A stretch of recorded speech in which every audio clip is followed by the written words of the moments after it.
Welcome back, everybody. So the Communications Department says a technical team has been appointed to assist the SABC through its government guarantee application process. On Monday, Morning Live had an interview with Yolande van Biljon, who is SABC's Chief Financial Officer, on the critical state of affairs at the public broadcaster. Van Biljon painted a very bleak picture, highlighting the financial difficulties the organisation finds itself in. From Pretoria, Nomvuyiso Batyi, the Acting Director General at the Communications Department, joins us to discuss this issue further. Thank you so much for joining us and welcome to Morning Live. Good morning, Leanne. Thank you very much for having me. So good morning to your viewers at home. Thank you. There have been talks of a rescue plan in the form of a government guarantee since last year already. Where are we in this process in terms of the government guarantee? Leanne, I always want to start with the context. The application was made last year. However, it was found to have certain deficiencies. So this year, in March 2019, SABC, with the assistance of the technical team of both National Treasury and Department of Communications, put forth a government guarantee application. The government guarantee application is currently being looked at by the National Treasury. How long does a process like this currently take? I mean, because as you've heard, the situation is dire at the SABC. So as Treasury is now in possession of everything that is required, and I suppose that's also a question I need to ask you. Has everything that's been required been handed in? So there's nothing outstanding now? Leanne, I cannot say that. However, what I will say, as the government, we have been going with the SABC, attending meetings with possible lenders on behalf of the SABC. Insofar as compliance of the application, only National Treasury can say that the application is compliant or not. Okay. So in terms of timing, is there a way you can tell us how long something like this will take from Treasury? I'll be honest with you, you've heard yesterday that the bailout of Eskom is going to be announced today. So everything is on the side of National Treasury. Our Minister and the Minister of Finance are working together in order to ensure that SABC has an adequate government guarantee in order for the SABC to be able to pay the amount back when it comes to the lenders. Mm-hmm. Is there any sort of, I imagine there's communication constantly between the SABC and Treasury to try and speed up the process. I mean, we understand that Treasury is in a situation, as you say, Eskom. I mean, there are a queue of SOEs that are lining up to try and get out of the financial debt that they're in, and the SABC just happens to be standing in that queue. But the risk is, as we've heard, there could be a blackout on air any day from now. Is there any form of urgency being placed on this? I'll tell you this, Leanne, there is absolutely urgency that has been placed on this. Each and every week, the technical team meets and it gives feedback both to your board and to the minister, and it meets with the lenders. So insofar as to the salaries of the SABC employees, the board of directors of the SABC know, and it's their fiduciary duty to ensure that salaries of the SABCs are paid. In the same vein, government has a responsibility to ensure that SABC is able to pay back the money that it would have received from the lenders. That is why due diligence has to be done in this respect.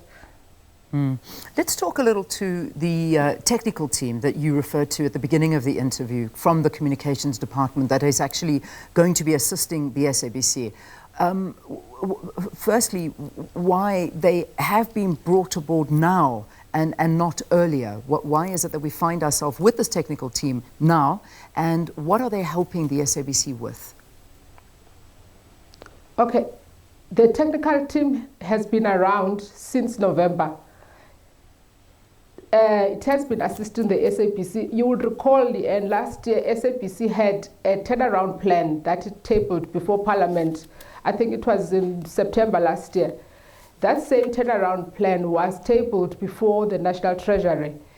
And that was the turnaround term that was found not to be palatable.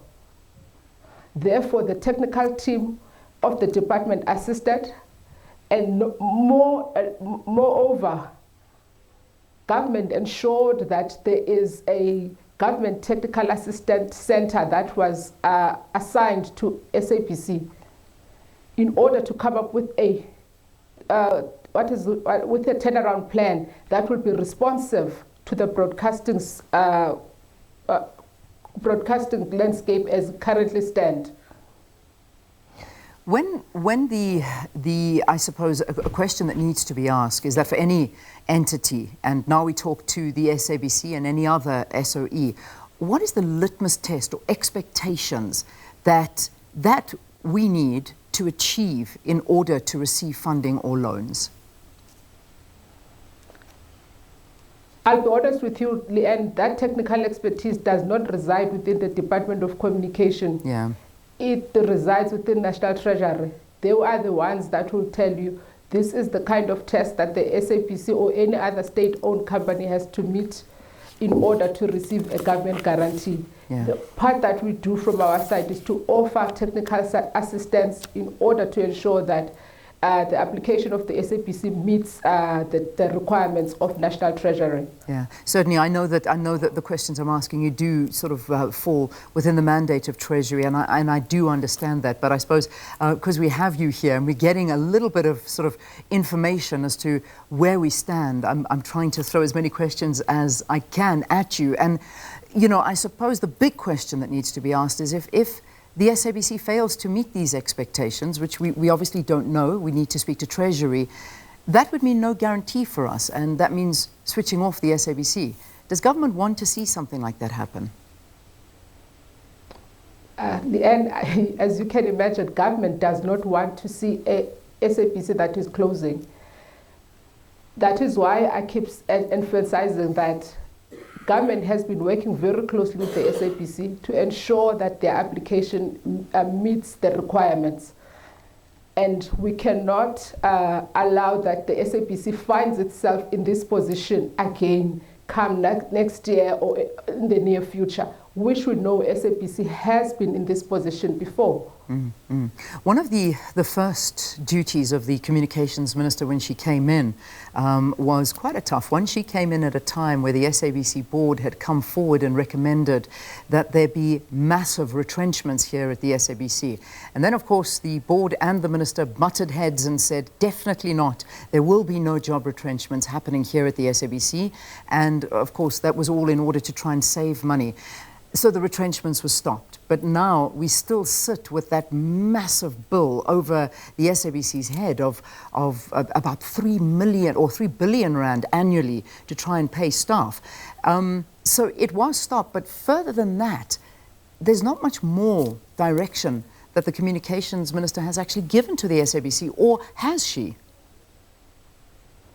As I'm saying, Leanne, the minister has given direction through the technical team. However, this issue of the retrenchments, I want to correct you. The minister did not butt heads with the board of directors.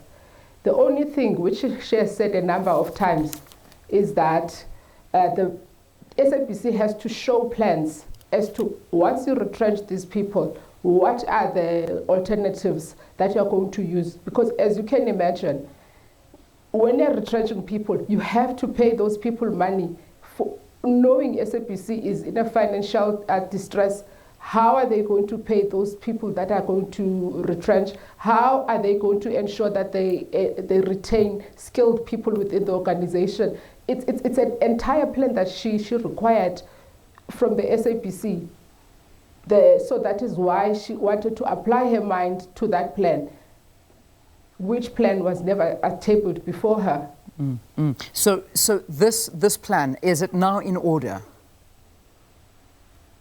The plan for retrenchments? Not the plan for retrenchments, the plan coming from the board to the communications minister in general. Is she satisfied with what the SABC has put forward? I know we can't discuss Treasury to get the loan, but the minister herself, is she satisfied with what the SABC has come together, its plans, it's going forward, trying to sort out finances, the running of day-to-day activities? Is the minister happy with what she's seen?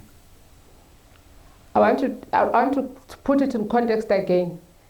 The minister has put the technical team that is called GTEC to assist the SABC to come up with a tangible plan, turnaround plan that will make sure that SABC is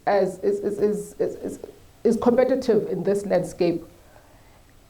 So that, and they have up until September, that is SABC, to come up with this plan. So September is still coming. Okay, so this is still turnaround plan. So this is still coming. So there's a good chance that even with this turnaround plan that's still expected in September, the SABC still will have to choose between, with no money in its coffers, to choose between paying staff and paying its providers, service providers. I mean, we're sitting with 320 million owed to Centec. There's also MultiChoice with SuperSport, 208 million. City of Johannesburg, 13.5 million. And then, of course, salaries, which is not even put into this. So with September still a few months away, it could be black on air for the SABC. No, and I need to correct you there. These are two separate things. The turnaround plan is looking into the future, right? And then the issue of payments of suppliers and payment of salaries, that is the responsibility of the directors of the SABC. We have been made aware by the SABC of the challenges of paying suppliers, and some of the suppliers have met with the minister to make her aware of this challenge. And I still need to reiterate, SABC has to make sure that their application meets pass muster. So at this point, we haven't had an indication from National Treasury if there's anything outstanding from the SABC. So we'll have to await for that. So the money cannot just, the government guarantee cannot just be approved without due diligence. I have to keep on insisting on that, and we do take note that there is this concern that SABC might have a blackout, which is unfortunate. This issue of day zero that has been punted around by the SABC, which we heard for the first time on Monday. So this is for us a responsibility of the directors to ensure that that day does not happen, to give confidence to its stakeholders, which is your employees, your advertisers, your shareholder. So those are the kind of things that need to be looked at. Just to correct you, I know that you've been correcting me, so I'll just correct you. This talk of day zero has been around since March this year. I don't think that it was brought up just on Monday. I think it was just a revised time, because since March there's been talk of day zero at the SABC, and this has been sort of batting a ball down the road, and I suppose that road is getting longer and longer. So it's certainly not the first time that the SABC has spoken to day zero. Okay, that day zero was supposed to end in Feb, right? That was the first day zero. I'm talking about this day zero, the one of end of June. Yeah, I think day zero. Day zero kept moving. Yeah. So this day zero, we found out about it on Monday. Yeah, I think the last one was the March one. I agree with you. Okay, all right. Well, it seems that from what I gathered from the CFO, it's never really gone away, with having to balance between, as we say at the end of last month, paying municipal bills, and also, you know, there's also people that at this point in time are complaining about the picture that they're getting coming through, and you know, one can only understand that. With unpaid bills, the broadcaster, the SABC, relies on so many different service providers to bring the SABC through to their houses. And the problem is, without paying them, obviously their services start getting, there's a major knock-on effect. And so one would only hope that we can see this coming to a conclusion very, very soon. However, That doesn't seem to be the case, does it? Because, as we said in the beginning of the interview, there's a long line of SOEs waiting to get a bailout. Yes, there is a long line of SOEs, and all of them have to meet the requirements that's set out by National Treasury. As a result, no one can just enforce that the government guarantee is approved without following due diligence. It is unfortunate that there's an allegation of degradation of service when it comes to quality of pictures from the SABC. And I doubt that some of your stakeholders would appreciate that. It is very unfortunate that South Africans find themselves in that position. What would a South Africa be without the SABC, if in fact it does go black on air? We heard from the SABC's perspective what we mean, but from government's perspective and the communications department, how do you view the SABC? How important are we, and are we doing right by the Department of Communications in terms of what you're asking of the company? In terms of what you see on air, I think that's very important. Leanne, I'll tell you this, SABC is the public broadcaster, and for any country to be represented adequately in the media, you require a public broadcaster. You could never go without a public media in any country. South Africans, both poor and richer, they are reliant on the SABC. Government recognizes that, but government cannot shy away from the fact that SABC has had governance lapses a number of times, not just in recent years. We can count how many bailouts they have had, and therefore, at this time around, extra due diligence is being applied to all SOCs. It's not unique to the SABC. I need to reiterate that point.